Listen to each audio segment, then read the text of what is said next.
All right, we're going to have a panel discussion. I think it's really important to have a conversational element to key cultural events, especially ones that concern musicians. We all know that musicians have a really unique, I guess, journey in terms of building their careers, just with the dynamics of the music industry and what it takes to actually break through, and then just everything in between pretty much. So we're going to invite the artists onto the stage. I'll start with JACINTA. If we could warmly welcome them again.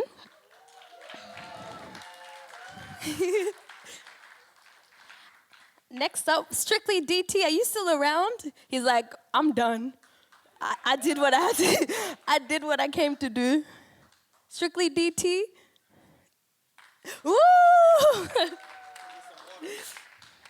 All right. Can I also invite Tyra Lewis onto the stage? You haven't seen her yet, but please warmly welcome her. Last but not least, Yung Shogun. What's up? Welcome him onto the stage. Louder, louder, louder. All right. Yeah, how does this work? The microphone situation? I think, yeah, you just take it off. Yeah. Yeah. Quick question. Do you guys relate to this? Because my older sister's an artist, and she says that she can get up on a stage and perform, no problems. But when it comes to chatting, problems. Nervous. Do you feel that way as artists, or? I think I'm better off talking than rapping sometimes. I mean, you are a lyricist to the core, so like, but. I'm the same. I'm the same. I feel like I can get myself out of situations a bit better when I'm like, talking. Yeah. Rather than singing. Yeah. True. Okay. No, maybe it's just a Sully thing. Sully, if you're listening, it's just a you thing. No, I'm definitely more nervous getting on stage before than like if I'm with like my group and my peoples.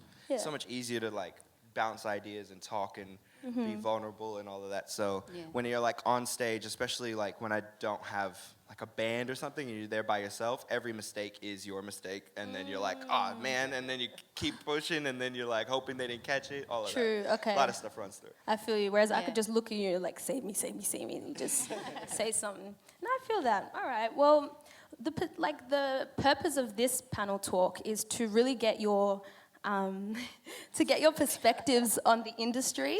And we do encourage like honesty to the extent that you're comfortable, I guess, and transparency. We also welcome your thoughts on content and event opportunities in the Melbourne music scene currently, and then limitations that you're currently facing in the industry. So before we begin, could you please briefly remind the people who you are, starting with JACINTA? Just like a brief in. Yeah, like give us your elevator pitch. Oh, okay. Yeah. Is that not a thing in the music world? Okay, just introduce yourself. Hi, I'm JACINTA. I'm 25, and I'm from. I feel like it's AA. Like. And I am an alcoholic. Yeah, I'm JACINTA. I'm 25. Not a full-time musician, but wanting to be eventually. Was pre-COVID. I work at Foot Locker during the day. You're the plug. Yeah, I'm the plug. If you don't know, but now you know. Yeah, and that's what I'm doing at the moment. Yeah. Cool. Can everyone say hi, JACINTA? Hi, JACINTA. Yeah. All right. Strictly D.T. That's nice. Yes, my name is Strictly D.T, also known as Deschel Like Special. Yeah. And I am a father, a soon-to-be husband, rapper, MC. I do teach boxing, and I'm a tiler by trade. My tiling business is called Tyler the Creator. So look it up. Can everyone say hello, DT? Hello, D.T. Strictly. Thank you. Hi, Tyra. Now it's my turn. Hey guys, I'm Tyra Lewis. I go by IslanderWitSoul on the gram, if you don't know me. Whoa, and the mic's breaking out. I don't know. I've been doing it for a couple years now.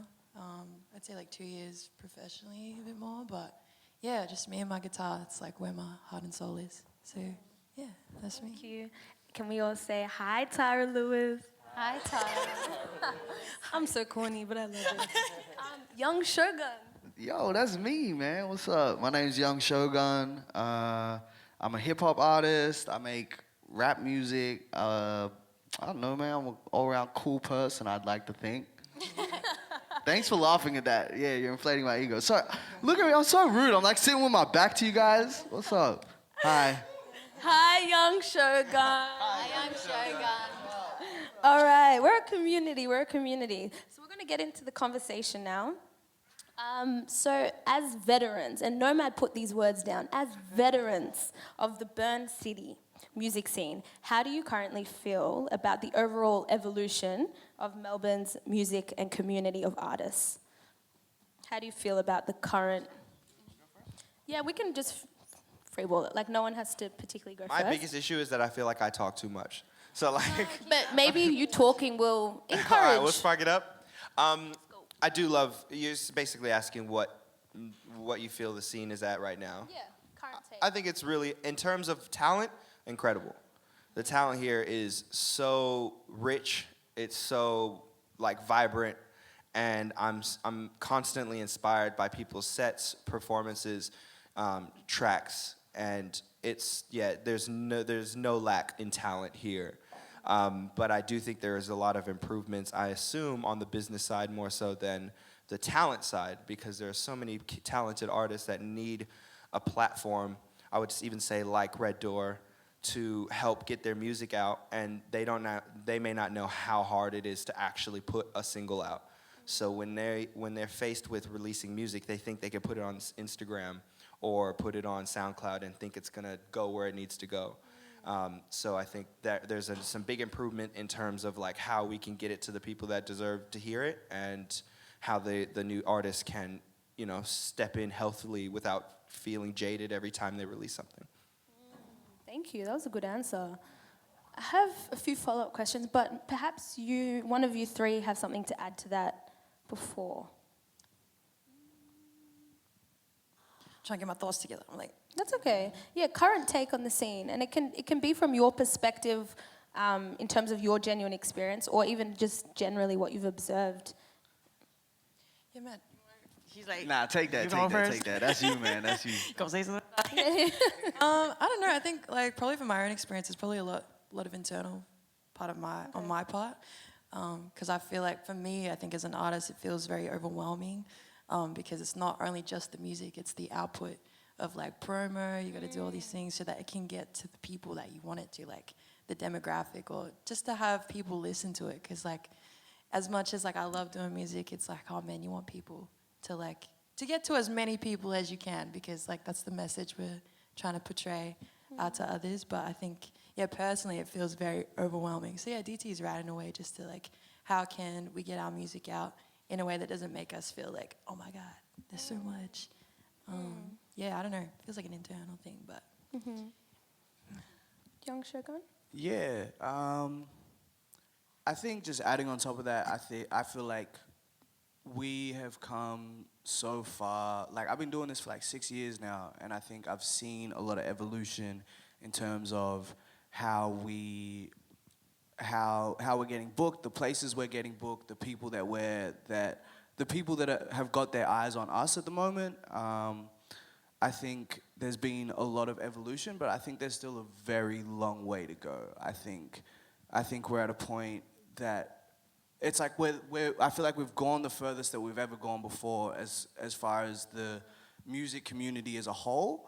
But I think there's still a lot that's holding us back in terms of, how do I say this tastefully, in terms of big corporations and the powers that be, essentially. I feel like there's still a lot of issues with that, in terms of they don't know how to take us to where we're trying to go, right? Because people look at us and the accomplishments that we've made, and they're like, oh, you guys are it, you guys are there, and it's like, I'm not trying to be here, I'm trying to be over there, you know? So I think in terms of community sees us and they're like, you guys are doing it, but it's like, it feels like there's still a lot of barriers to stop us from actually making the impact that we want to make large scale, you know? I'm not trying to be a part of Melbourne underground, I'm trying to be a part of the worldwide underground, you know?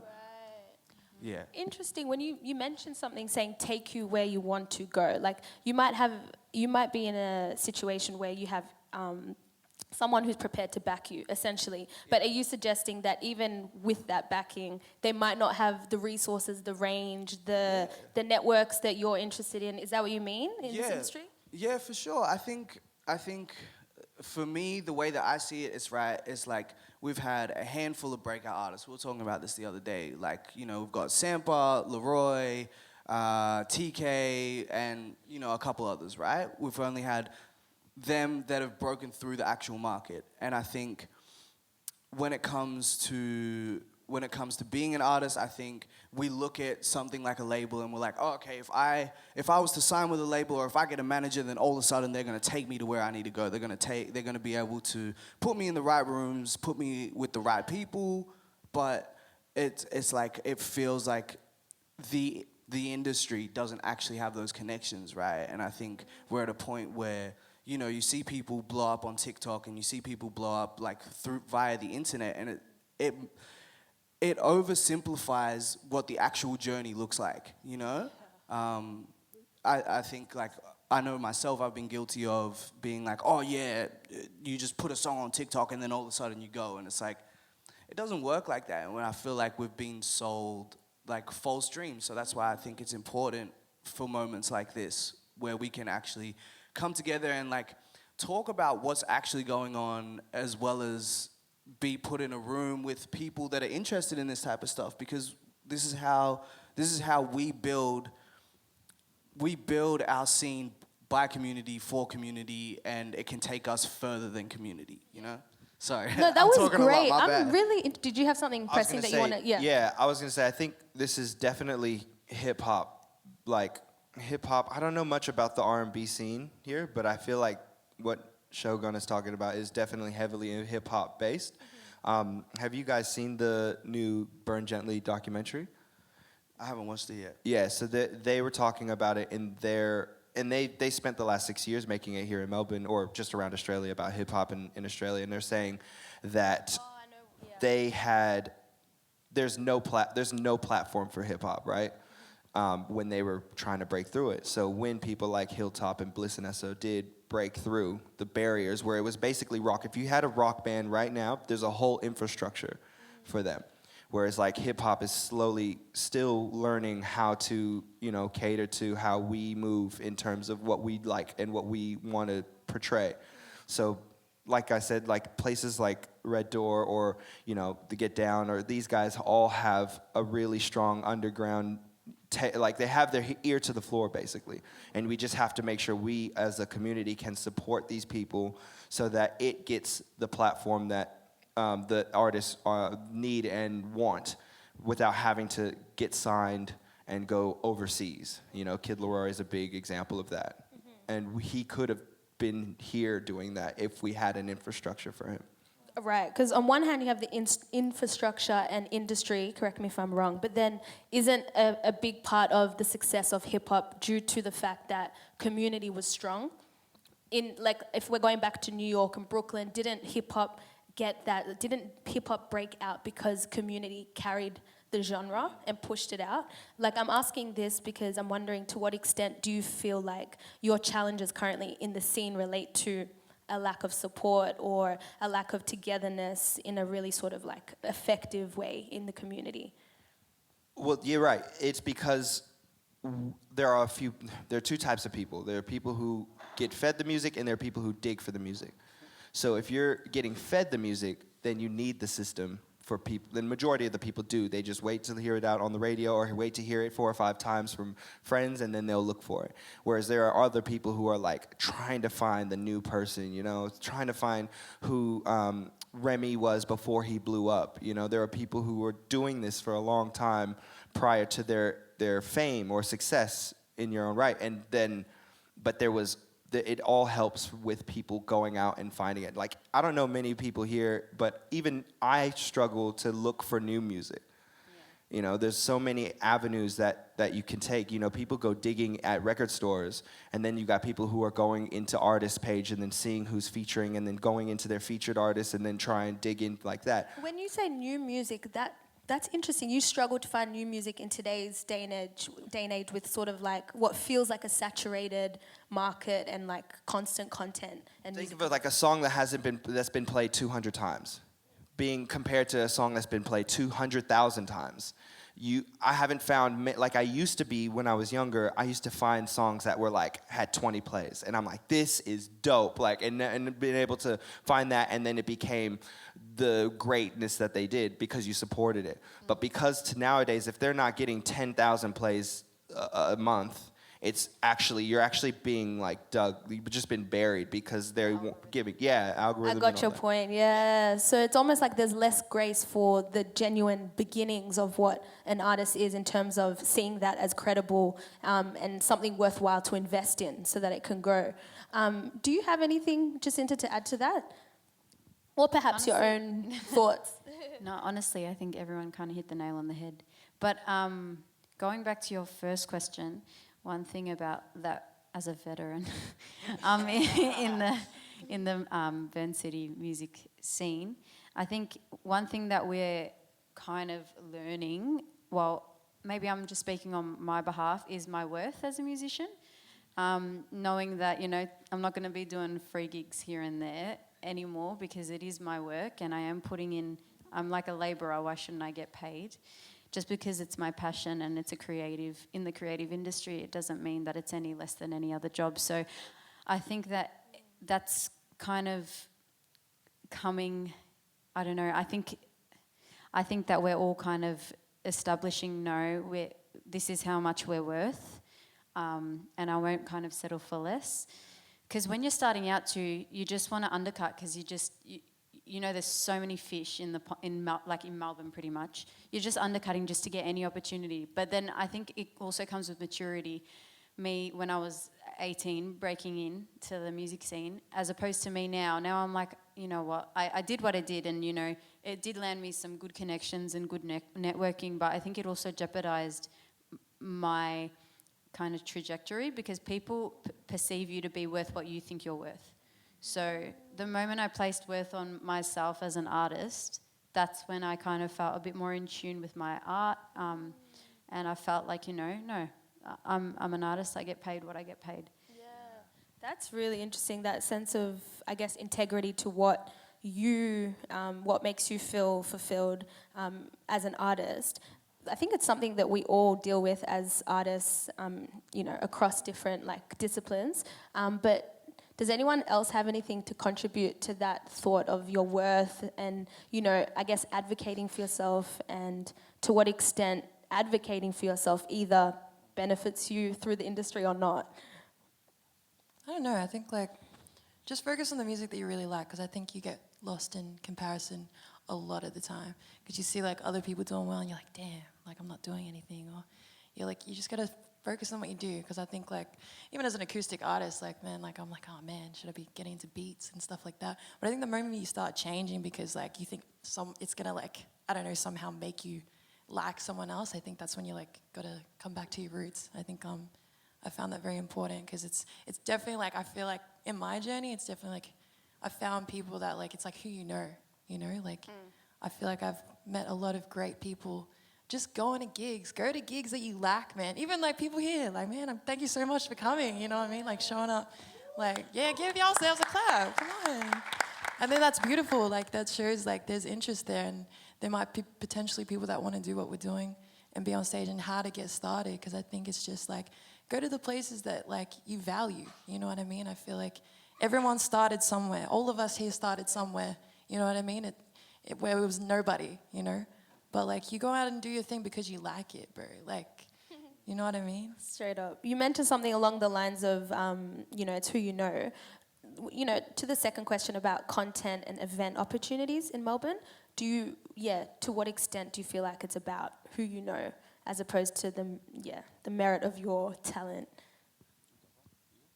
Yeah. How do you also get opportunities that you get? For sure. I think for me, it has been very much like a who you know thing. I'm lucky enough to be managed by someone who has like a lot of like, who knows a lot of like, who's just been around the block, you know? And that's put me in a lot of rooms and a lot of opportunities that I wouldn't have gotten otherwise. Because I know before that, like, even when I first started, it was like, I was just kind of, I'd make a song, I'd put it on SoundCloud, it'd go to the ether, and only my friends would hear it, you know? And, but again, I don't know. See, like, I feel like I feel like it is who you know, because the way I got my first gig was through a friend of a friend, right? And it's just like, they met me, they saw my music, they were like, okay, you're cool, whatever. And yeah, I think it's like, I think it's add just a little really, thing to that. When these yeah. people meet you, Yeah. okay, on one hand, now they've met you, so they're aware of your existence and the fact that you're a musician. But then, do you feel like it's about whether or not they like you as a person, or do you feel like your talent is being observed as the main thing? I think it's more a personality thing, to be honest. I think we as people, and like, man, I sound so cynical, but I think we as people are more likely to give our friends opportunities than some random dude who we put on a pedestal, you know, like, because that's my bro. I've known him since day dot, and I'm gonna put him on, you know. And I know for me, because like I'm a bit of like a charismatic person or whatever, I can meet someone and make a good impression, and then they're like, oh, that person who made me feel good, I'm gonna put them on a lineup over someone that I met and was a bit more reserved, which I think is actually really sad, you know? It is. But yeah, that's my It's two the cents. world. But I we think it's live in. both. Yeah, It is both, because if you weren't good, you wouldn't get booked again. that's true. Oh, so now you have to prove yourself. Yes, eventually. you get the opportunity, and if you get the opportunity and you do well, you present with more opportunities. Yeah, for So sure. it's like, it's a bit of both. I think, I do know that there is a who you know thing, but I moved here 5 years ago and knew no one.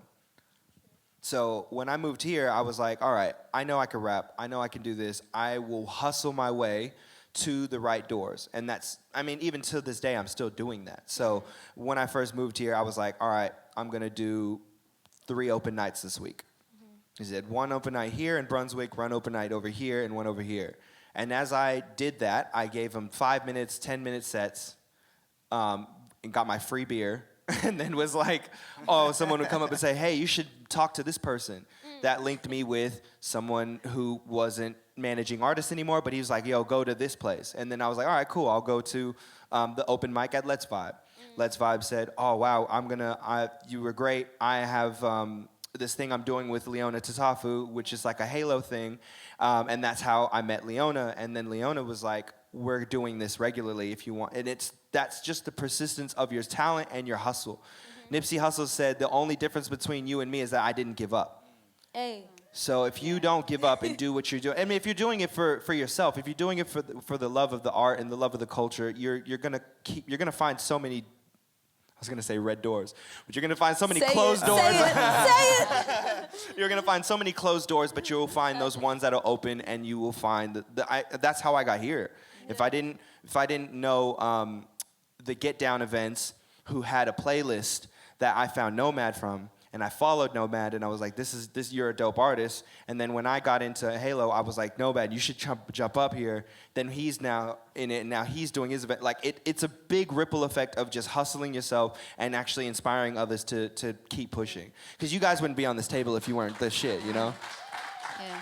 For sure. It can be very like morbid and like hard and depressing, and sometimes you're like, why am I doing this? But like, the reason why you keep doing it is because you actually love it. Like, at the end of the day, you'll still pick up your guitar and start singing, and you're just like, I don't care who hears this, I just want to do this for myself. And then the extra is you going out and saying, I can sing, can you hear me out? And that's it.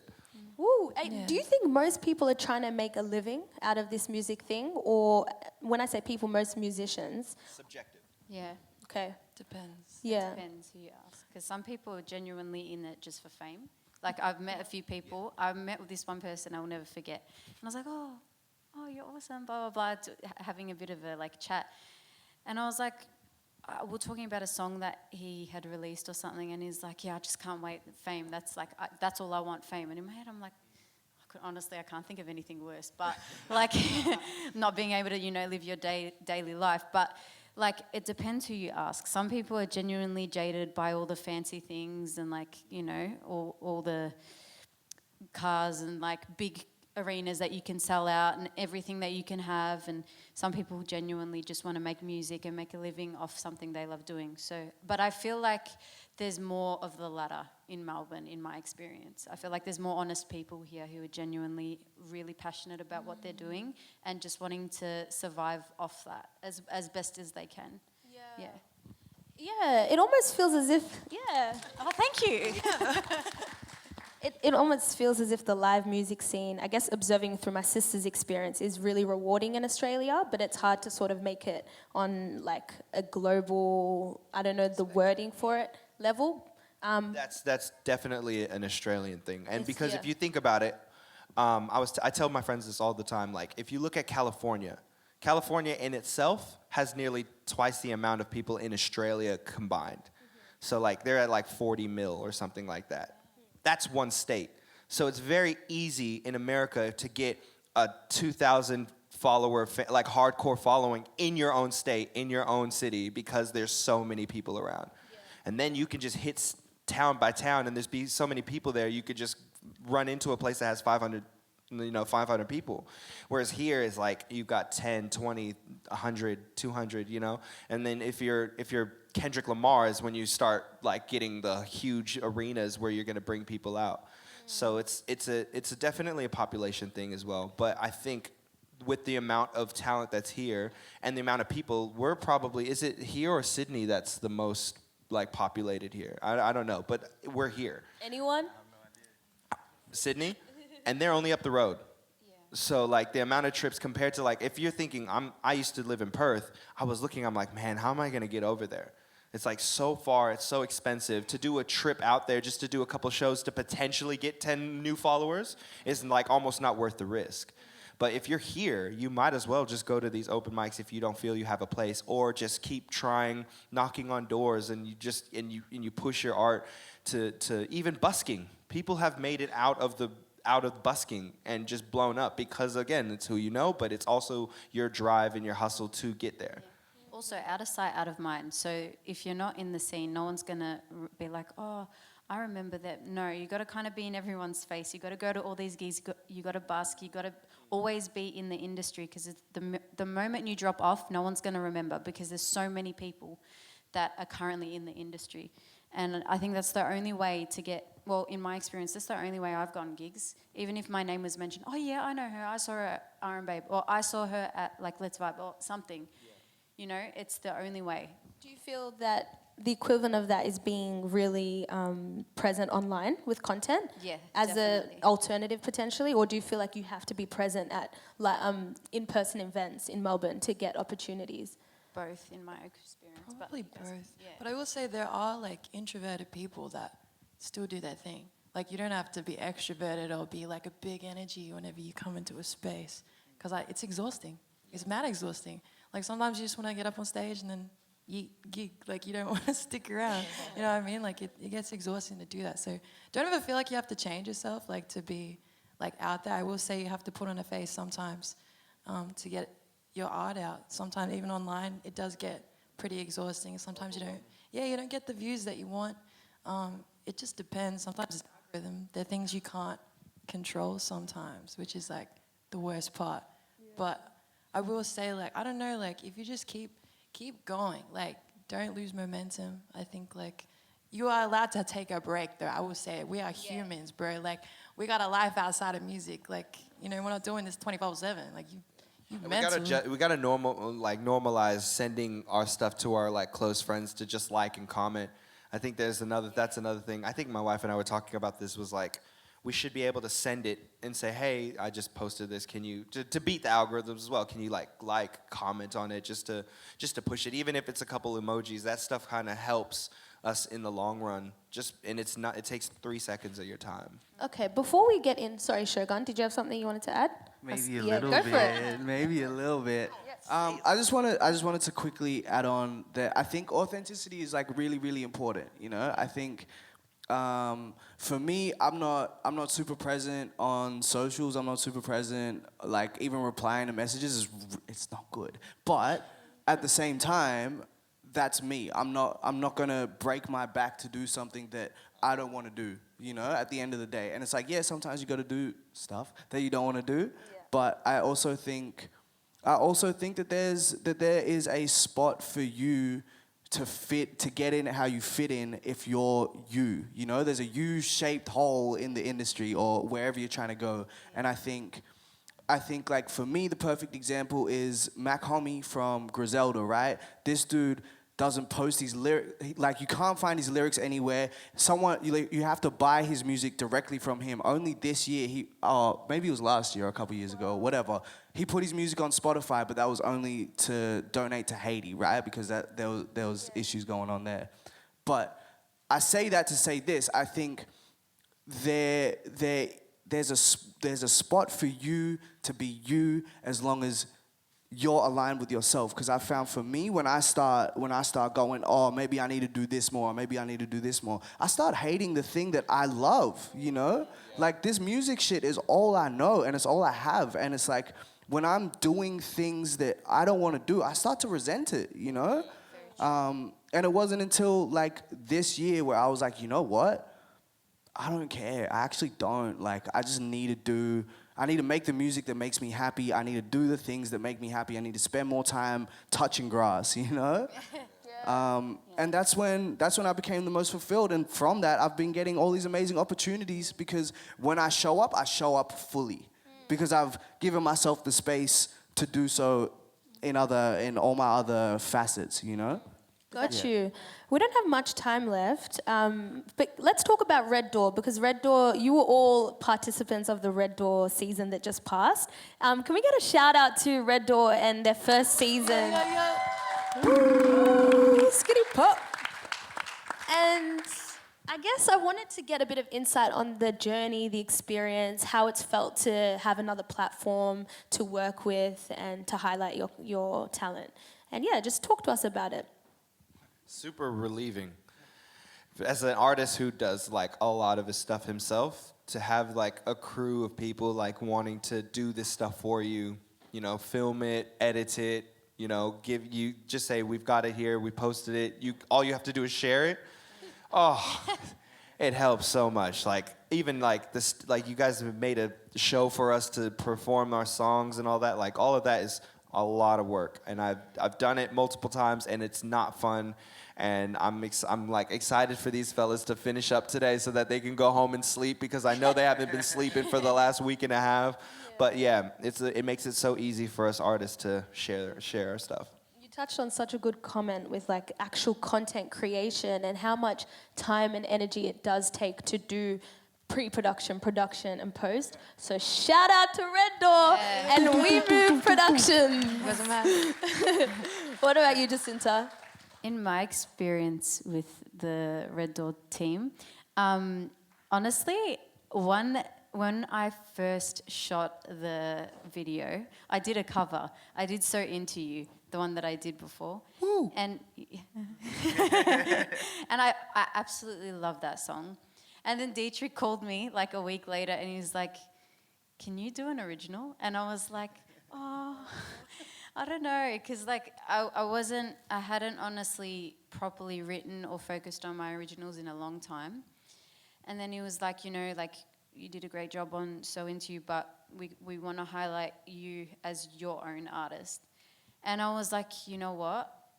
I think I needed to hear that because it kind of threw me in the deep end, and I was like, you know what? Yeah, let's do it. And then I like cleaned up my original, and then we shot it maybe a couple weeks later. So for me, it was good because like I don't know if Dietrich like maybe didn't intend it, but it really changed the way kind of I'm approaching things now. It threw me in the deep end, which is good, and I'm like, you know what? Now I think I'm ready to start showing everyone my originals and not hiding behind covers because it's so easy to do.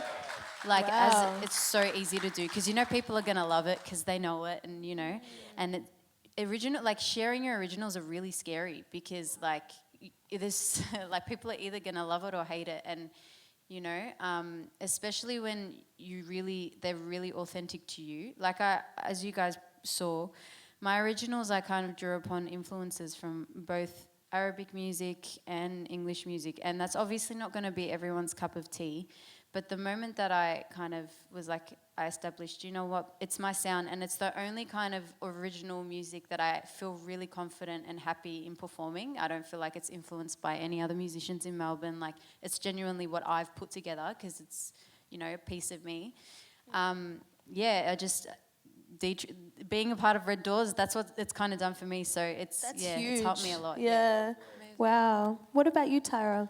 I feel like definitely like it put me into practice because I feel like when it comes to like recording stuff, because I'm usually like, I'm a live musician, but when it comes to like recording stuff in the studio, I get mad anxiety. Like I'm like, oh man, I gotta retake it like 3, 4, 5 times, and then I'm like still not happy because I'm such a like mad perfectionist. But I think it made me see like I can't keep on doing that to myself. Otherwise, like, you know, you're never gonna put anything out. And I feel like I'm in that position this year where I really want to push myself, which I feel like Red Doors really like, be like, yo, like, just freaking do it. Like, there's yet to be people like, I'm like, oh yeah, I play it all the time, but there's like people maybe yet to hear my stuff. So yeah, I think that's a beautiful thing that Red Doors given. So yeah. What about you, Shogun? Yeah, Young Shogun. Yeah, I don't know. I feel like for me, sometimes I do this thing where I get like complacent with opportunities, right? And I'm like, oh yeah, it's just another thing, whatever. And then like when I was actually there filming, like I actually deeped it for a second. I was like, whoa, this is really special, you know? Like I feel like for the people at Red Door, it's like for them to take time out of their own lives and be like, yo, we're really passionate about this and we want to give you guys a platform and we want to create, again, like creating community, you know? It's like through moments like these, this is where like really special connections and really special moments grow, you know? Like I feel like the way that I look at culture is like an accumulation of moments. And this is a moment. We're helping create culture, you know? So I'm like really grateful to be a part of it, and I see how much care and like just how much care they put into this, man. And it's like, I'm just grateful. I'm grateful to be a part of it. I'm grateful to be here. That's me, man. Yeah. You know what? So much care that they asked y'all to give them feedback in front of everyone. So, can we please start with Jacinta? Nomad, I'm quoting Nomad, he said, be brutal, but he pretty much wants some feedback because that's a genuine dude and team with the rest who are really trying to do the damn thing and do it right. So please don't hesitate. I've never seen this happen before, but please proceed to give your feedback about Red Door and We Move Productions. Honestly, I don't even know what to say. Because it's new to me as well. So I don't know, like I can't compare it to anything in a sense where like, oh, you should do this or you shouldn't. Like I actually genuinely don't know because I've never been a part of something like this. So this is the best experience for me because like I've really enjoyed the experience. I also think the amount of, how do you say it, like trust you have in us is really refreshing, as well as the amount of like support you guys, like you support us so much and you believe in us so much that, you know, you backed us in the sessions and then live as well. For a Melbourne artist to have someone believe in you so much when there's so many other amazing artists, it actually means a lot. And I think that's one really good thing that you guys did, because you made it really personal. As opposed to it's just another artist we're going to have. You guys genuinely made it like a personal thing. Yeah, I don't know, that's my feedback, so only good feedback from me. All right, we've got 5 minutes, just a heads up, but Strictly D.T.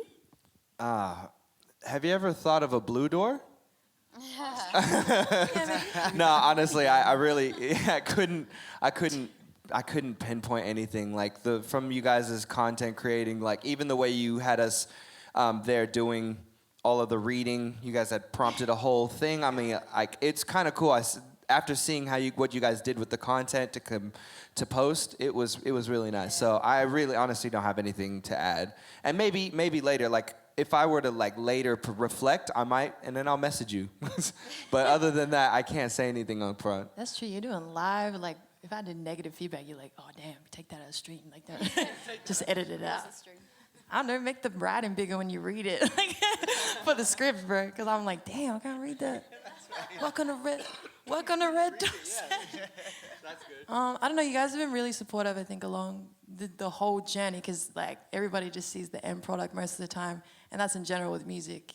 In general, you just see the end product, but so much love and care goes into it, even just creating this event. So yeah, you guys did a pretty good job. I'll give you my real feedback later. I'm just playing.